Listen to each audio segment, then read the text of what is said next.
My girlfriend yelled, "Stop asking me questions again and again, or I'll leave." I calmly pointed toward the door and said, "You may go." She stomped away in anger. 2 months later, there was a knock on the door. When I opened the gate, she was standing there, holding a report in her hand, something that no longer had any importance to me. I'm Tyler, 32 years old. For the past 6 years, I've been working as a commercial real estate analyst in Seattle. It's not the flashiest job, but it pays well, around $140,000 a year, plus bonuses. I live alone in a 2-bedroom condo in Capitol Hill. My life was stable, predictable, and honestly, a bit boring until I met Isabel. Isabel was a graphic designer. Freelance. We met at a friend's housewarming party in March 2023. She had this energy about her, spontaneous, creative, always talking about her next big project. I was drawn to that. I'm the spreadsheet guy. She was the vision board girl. We balanced each other, or so I thought. We dated for about 8 months before she moved in with me that November. Things were good. Really good. We'd cook together on weekends, binge-watch true crime documentaries, and she'd work from my second bedroom that I'd converted into her studio. I even helped her land a few corporate clients through my network. She was grateful. She told me I was the best thing that ever happened to her. But around February 2024, something shifted. She started getting distant. Short responses. Always on her phone. When I'd ask her about her day, she'd snap at me. "You're always interrogating me, Tyler. Can't you just let me breathe?" I wasn't interrogating her. I was asking normal questions. How was your meeting? Did the client approve the mock-ups? Want to grab dinner? One evening in late March, I came home early. I'd wrapped up a site visit ahead of schedule and thought I'd surprise her with Thai food from her favorite spot on Broadway. When I walked in, she was on a video call, laughing, leaning into the screen with this smile I hadn't seen in weeks. I set the food down on the kitchen counter. She didn't even notice me. I didn't think much of it. She was a freelancer. Calls were part of the job. But then I noticed the name on the screen before she quickly minimized it. Jordan. I didn't recognize the name. I stood there for a second, holding the takeout bags, watching her type something with that same smile. "Hey," I said. She jumped. Literally jumped. "Oh my God, Tyler. You scared me. Sorry. Brought dinner." She glanced at the bags. "Oh, thanks. I'm not really hungry. You haven't eaten since breakfast." I said I'm not hungry, okay? Her tone was sharp. Defensive. I didn't push it. Just put the food in the fridge and went to take a shower. That night, lying in bed, I felt this knot in my stomach. Something was off, but I told myself I was being paranoid. Update 1. A week later, on April 3rd, I decided to ask her about Jordan. We were sitting on the couch. She was scrolling through Instagram. I was reading an industry report on my tablet. "Hey, who's Jordan?" I asked casually, not looking up. Her head snapped toward me. "What? Jordan? I saw the name on your screen last week during a call." She blinked, then laughed. It sounded forced. "Oh, Jordan's a client." "What?" "Just curious." "You're always curious about the wrong things, Tyler." She went back to her phone. That stung, but I let it go. Over the next week, I noticed more things. She'd angle her phone away from me when texting. She started going to networking events 3 nights a week. She'd come home late, smelling like cigarettes even though she didn't smoke. When I asked about the events, she'd give vague answers. "Oh, just some designer meetups. You wouldn't be interested." "Try me," I said once. "Tyler, stop. You're being clingy." Clingy. That was a new one. Then came April 15th, tax day. I was organizing documents in the study when I found her laptop open on the desk. She'd gone downstairs to grab coffee from the Starbucks on the corner. I wasn't snooping. Her screen was literally facing me, open to her messages. And there it was. A thread with Jordan. The messages went back months. January, February, March. I didn't read everything. I couldn't. My hands were shaking. But I saw enough. "I can't stop thinking about you. Last night was amazing. I miss you too.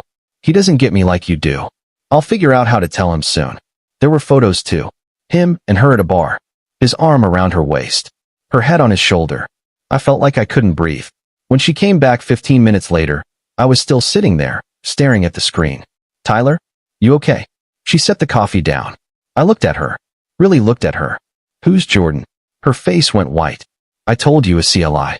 Don't." My voice was calm. Too calm. I saw the messages. She froze. Then her expression changed. Defensive. Angry. You went through my laptop? It was open. You left it open. That doesn't give you the right to invade my privacy. I stood up slowly. Invade your privacy? Isabel, you're cheating on me. I'm not. She stopped. Took a breath. Rubbed her temples. It's not what you think. Then what is it? Jordan and I, we've been talking. That's it. Just talking. Just talking? You told him last night was amazing. You took photos together. You told him you'd figure out how to tell me something. What exactly were you planning to tell me? She didn't answer. She just stared at me, her jaw tight, her hands balling into fists. How long? I asked. Tyler. How long? She exhaled shakily. 3 months. 3 months. That would have been January, right around the time she started acting cold. Have you slept with him? Silence. Isabel. Have you slept with him? Once. Her voice was barely a whisper. The room tilted. I gripped the edge of the desk. Once, I repeated. It was a mistake. I was drunk. We went to a bar after a networking thing, and... Stop. I don't want to hear the details. Tyler, please. When? March 10th. March 10th. 2 weeks before I found the messages. 2.5 weeks after we'd celebrated our 1-year anniversary of living together. I'd bought her flowers. Made her favorite pasta. We talked about maybe getting engaged next year. I laughed. It came out cold and bitter. What's funny? She asked. Nothing. Absolutely nothing. Tyler, I'm sorry. I really am. It didn't mean anything. It didn't mean anything? I turned to her. You've been lying to me for 3 months. You slept with him. You've been planning to leave me. And you're telling me it didn't mean anything? I wasn't planning to leave. I was just confused. Confused about what? She threw her hands up. About us. About everything. You're always so predictable, Tyler. Every day is the same with you. Work, home, Netflix, bed. You never want to do anything spontaneous. You never take risks. You're safe. And I don't want safe anymore. The words hung between us. Get out, I said quietly. What? Get out. Pack your things and leave. She stared at me. You're serious? Dead serious. Tyler, come on. Let's just talk about this. We're done talking. You made your choice.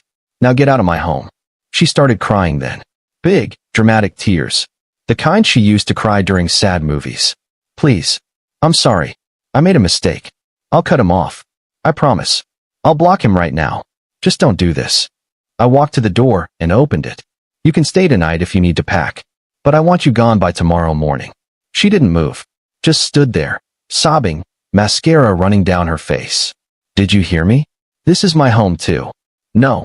It's my condo. Your name isn't on the lease. You have until tomorrow. I went to the bedroom and locked the door. Sat on the edge of the bed.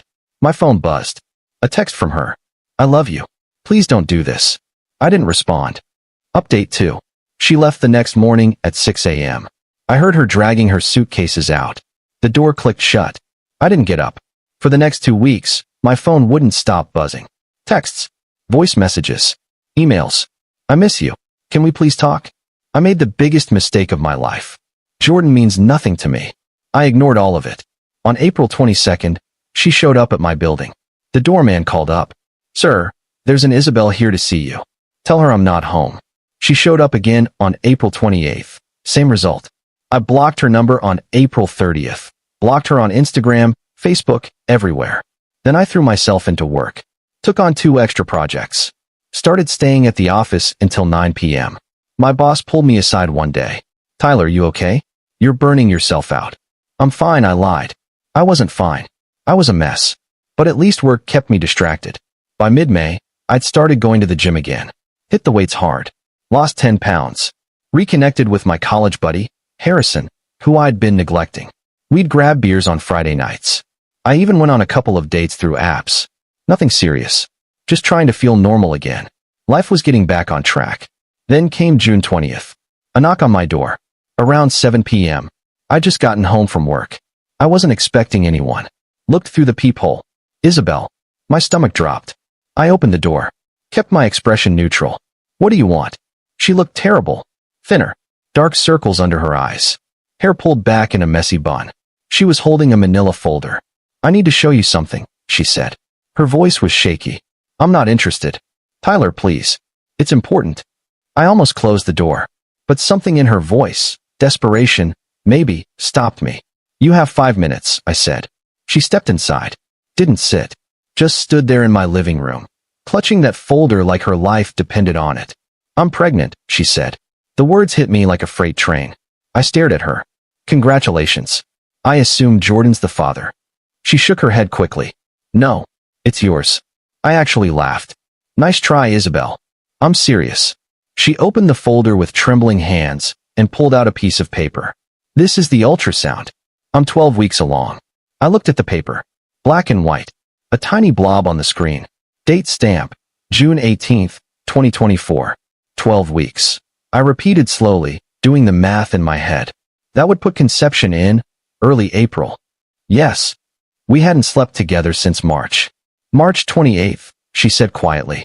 It was a Friday night. You came home late from that conference in Portland. We had wine. I remember. I cut her off. My voice was flat. But that doesn't mean it's mine. You were sleeping with Jordan. I told you it was only once. March 10th.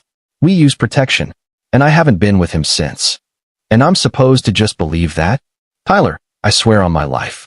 I never slept with him again after that night. I felt so guilty. That's why I kept trying to make it work with you. I handed the ultrasound back to her. Get a paternity test. What? You heard me. Get a paternity test. Until then, this conversation is over. Tyler. No. You lied to me for months. You cheated on me. You don't get to show up here with an ultrasound and expect me to just believe you. Get the test. If it's mine, we'll talk. Until then, get out. Her face crumpled. Tears started streaming down. Okay, I'll get the test. I'll do it tomorrow. Good. Email me the results. Don't call. Don't show up. Email only. She nodded, wiping her face with her sleeve. I'm sorry, Tyler. For everything. I didn't respond. Just open the door. She left. I closed the door and leaned against it, my heart pounding. Update 3. The paternity test results came back on July 8th. 99.9% probability of paternity. She emailed me the lab report at 10:47 a.m. I was in a meeting. Saw the notification on my phone. Excused myself. Went to the bathroom. Read the email 3 times. I was going to be a father. With a woman I didn't trust. Didn't love anymore. Maybe never really loved the way I thought I did. I sat on the bathroom floor for 10 minutes, just staring at my phone. Then I pulled myself together. Went back to the meeting. Finished my presentation.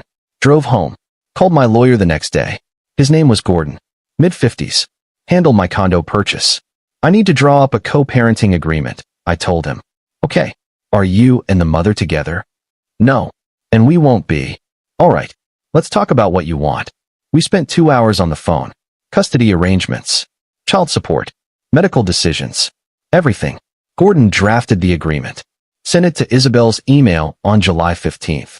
She signed it without any pushback. Returned it within 48 hours. We agreed on minimal contact. Texts only, and only about the baby. She moved back to her parents' place in Tacoma. I stayed in Seattle. Over the next few months, we communicated purely through logistics. Doctor's appointments. Ultrasound updates. Baby registry. She invited me to the 20-week anatomy scan in September. I went. Sat in that room with her and her mom. Watched the technician move the wand over Isabel's belly. It's a girl, the technician said. Isabel looked at me. I looked at the screen. A girl. My daughter. Do you want to feel her kick? Isabel asked quietly.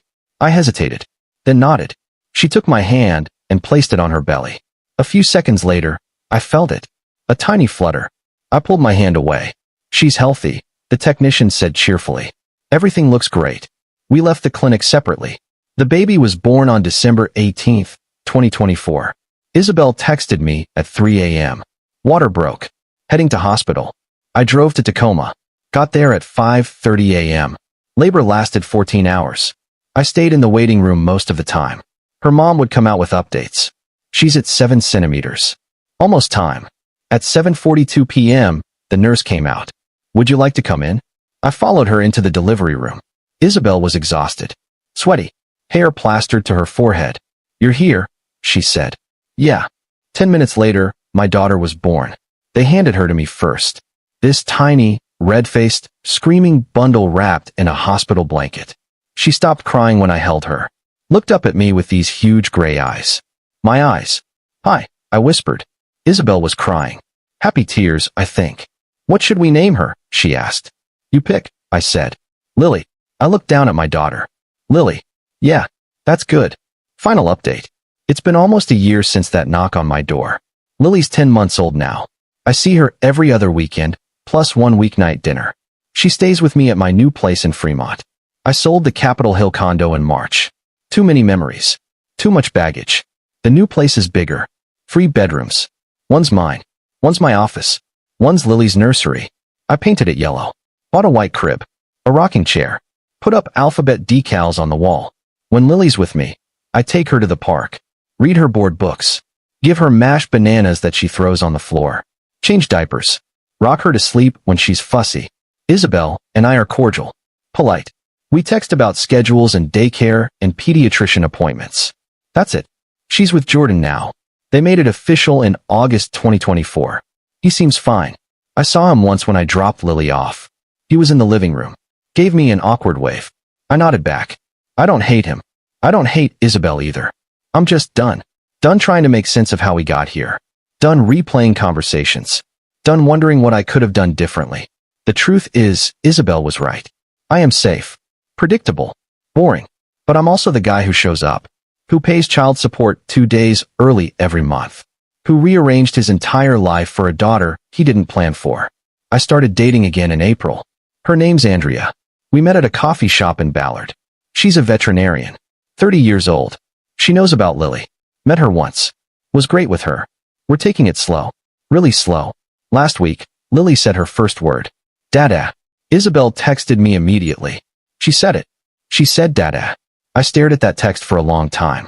Then I smiled. Maybe that's enough. Edit 1. A few people asked if I ever confronted Jordan. No. What would that accomplish? He didn't owe me loyalty. Isabel did. Edit 2. Yes, I still have hard days. Days where I wonder if I should have tried harder to make it work. But then I remember who I'd be modeling for Lily if I stayed with someone who betrayed me. That answers the question. Edit 3.